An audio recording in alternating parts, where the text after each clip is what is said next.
વડોદરા શહેરમાં સ્વચ્છતા બાબતમાં પાછળ ધકેલાયું છે। સ્વચ્છતામાં દેશના 18મા ક્રમે આવેલા વડોદરાને વધુ સ્વચ્છ કરવા માટે મનપાએ નવા આયોજન કર્યા છે, જેથી સફાઈનો ખર્ચ 2.5 ગણો વધશે।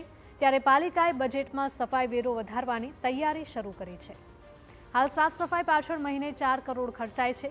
આગામી સમયમાં મહિનાનો ખર્ચ 10 થી 12 કરોડ રૂપિયા સુધી પહોંચશે, જેના કારણે નાગરિકો પર સફાઈ વેરાનો વધારે બોજ ઝીંકાશે।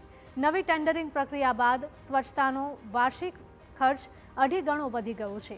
4 ઝોનના ડોર ટુ ડોર કચરો એકત્રિત કરતા 4 કોન્ટ્રાક્ટરોને મહિને અંદાજિત 4 કરોડ ચૂકવણું કરાતું હતું, જો કે તે ખર્ચ વધીને 10 થી 12 કરોડ થશે।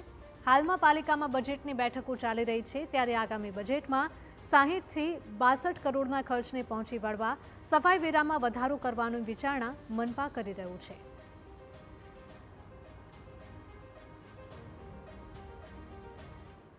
ખાસ કરીને આપણે ગુજરાતના બીજા સિટીમાં જોઈએ તો સફાઈ વેરો વડોદરા કરતાં ખૂબ વધુ છે। એ સંજોગોમાં હવે જ્યારે સિટીનો વિસ્તાર થઈ રહ્યો છે, સિટીમાં અલગ અલગ ગામડાઓ ઉમેરાઈ રહ્યા છે અને આટલી સુવિધા જો આપતા હોય તો આપણે બીજી સિટીના કમ્પેરિઝન જેટલો સફાઈ વેરો વધારવો જોઈએ એવું મારું માનવું છે। એ બાબતે જ્યારે એ કરવાની હશે ત્યારે એની દરખાસ્ત કરવાની પણ વિચારણા કરીશું। તો બીજી તરફ વિપક્ષે વેરો વધારવાની કવાયત સામે સવાલો ઉઠાવ્યા છે। વિપક્ષનો આક્ષેપ છે કે સફાઈ કામગીરી યોગ્ય રીતે થતી નથી અને મનપા મોનિટરિંગ નથી કરતી। સફાઈ માટે ખર્ચ વધે તે સમજી શકાય, પરંતુ તેના માટે નાગરિકો માટે વેરાનો બોજો નાખવો એ યોગ્ય નથી। વિપક્ષે બજેટમાં વેરા વધારાને સમર્થન નહીં આપે તેવી પણ ચીમકી ઉચ્ચારી છે। જગ્યાઓ વધારે, વસ્તી વધતી જાય તો તમારે સફાઈની વ્યવસ્થા બી વધારવી પડે। એમાં કોઈ નવાઈની વાત તો છે નહીં। તમે કેટલા બધા ગામડાઓનો સમાવેશ કર્યો છે, તો એ તો પૈસા વધવાના જ છે ભાઈ। એટલે સફાઈ માટે પૈસા વધારી દીધા, કડક વલણ કરીશું, એ બધા વાર્તાઓ બંધ કરો। અમલી નહીં કરો ત્યાં સુધી આ વડોદરા શહેરનું સફાઈ થવાનું નથી, એ હકીકત છે। બજેટમાં સફાઈ વેરો વધારવા માટેની જોઈએ।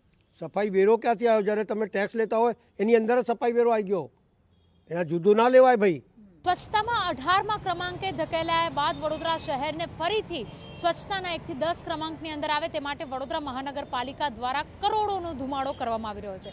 પહેલા મહિને 4 થી 5 કરોડ ખર્ચાતા હતા, હવે 12 થી 13 કરોડ રૂપિયા ખર્ચી વડોદરા મહાનગરપાલિકા ડોર ટુ ડોરના વાહનો વધારશે। ઓપન સ્પોટ દૂર કરવાની વાત છે અને તેની સાથે સાથે વડોદરાના નાગરિકોએ હવે સફાઈ વેરાનો જે બોજો છે તે તેમના પર ઝીંકવામાં આવશે।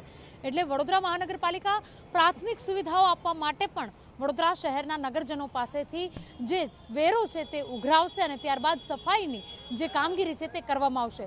હાલના સમયમાં જે રીતે ખર્ચો વધારવામાં આવ્યો છે તેની પાછળનો મુખ્ય આશય વડોદરા શહેરને સ્વચ્છતામાં આગળ લાવવા માટેનો છે, પરંતુ આ તોતિંગ કરોડોના ખર્ચ બાદ પણ વડોદરા શહેર સ્વચ્છતામાં 1 થી 10ના ક્રમાંકમાં આવે છે કે પછી 18ના ક્રમાંકથી પાછળ ધકેલાય છે તે જોવું પણ તેટલું જ મહત્વનું રહેશે। કેમેરા પર્સન રોહિત ગોયલ સાથે અંજલિ ઓઝા, TV9 વડોદરા।